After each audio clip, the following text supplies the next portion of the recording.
के छ साथीहरु, आज म तपाईहरुलाई वर्डप्रेसको बारेमा केही इन्ट्रोडक्सन दिन जाँदैछु। ल अब एकचोटी गुगलमा खोजौं न त वर्डप्रेस भनेको के रहेछ हैन।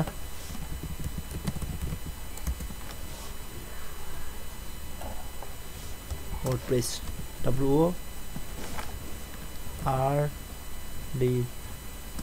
WORDPRESS। सबैभन्दा पहिला हामी चाहिँ यता जुम प्याथमा क्लिक नगरिकन विकिपिडियामा हेरौँ है त के भन्दैछ विकिपिडियाले वर्डप्रेसको बारेमा। WordPress is a free and open source content management system based on PHP and MySQL।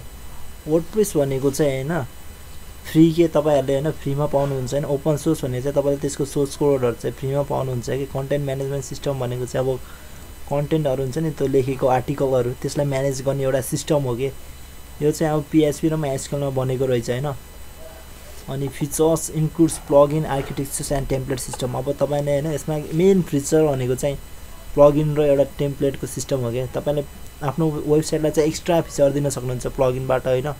Template भनेको चाहिँ वर्डप्रेसमा चाहिँ थीम भन्छ। थीम चाहिँ तपाईले आफ्नो इच्छा अनुसार अब लेआउटहरु डिजाइनहरु चेन्ज गर्नुपर्छ नि त वेबसाइटको हैन। त्यसलाई चाहिँ हामीले थीमको मार्फतबाट चेन्ज गर्न सकिन्छ के। अनि वर्डप्रेस चाहिँ हैन WordPress was used by more than 22.3% of top 10 million website as of सन 2015। अहिले चाहिँ वेबसाइट चाहिँ यति चर्चित छ कि हैन। टप 10 मिलियन के 10 मिलियन भनेको त अब नेपाली त 1 करोड भन्दा माथि हुन्छ हैन। त्यति वेबसाइटहरुले चाहिँ त्यसको चाहिँ 23.3% वेबसाइटहरुले चाहिँ अहिले वर्डप्रेस युज गरिरहेको छ। वर्डप्रेस एकदम राम्रो सफ्टवेयर हो। त्यही भएर म तपाईहरुलाई चाहिँ इन्ट्रोडक्सन दिन गइरहेको छु हैन वर्डप्रेसको बारेमा। यो कसरी इन्स्टल गर्ने के भन्ने कुराहरु। WordPress is the most popular blogging system in use on web। वेबमा अहिले जति पनि युज भइरहेको छ नि ब्लगर र वर्डप्रेस अनि अरु जुमला ड्रुपालहरु युज भइरहेको छ हैन।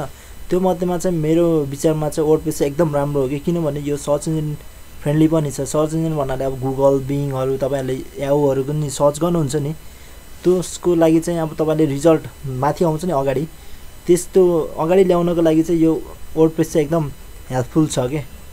त्यही भएर यो राम्रो छ। It was released on 27/2003 by the founder. यसको चाहिँ यो म्याट विलिङवेग भन्ने चाहिँ र माइक लिटल भन्नेले चाहिँ 2003 मे 27 तारिखको दिनमा चाहिँ यो बनाएको थियो हैन। तिनीहरुले आफ्नो खास वास्तवमा सुरुमा तिनीहरुले चाहिँ आफ्नो ब्लगको लागि बनाएको थियो के यो। अनि यिनीहरुले चाहिँ 2009 मा आएर चाहिँ यो ओपन सोर्स बनाएको हो हैन। अब अरु कुराहरु त बिस्तारै बिस्तारै हेर्दै जाउँला। अहिलेको लागि चाहिँ इन्ट्रोडक्सन चाहिँ यति है साथीहरु। माइन्ड नगर्नु है। मेरो तल सब्स्क्राइब गरिदिनु होला है।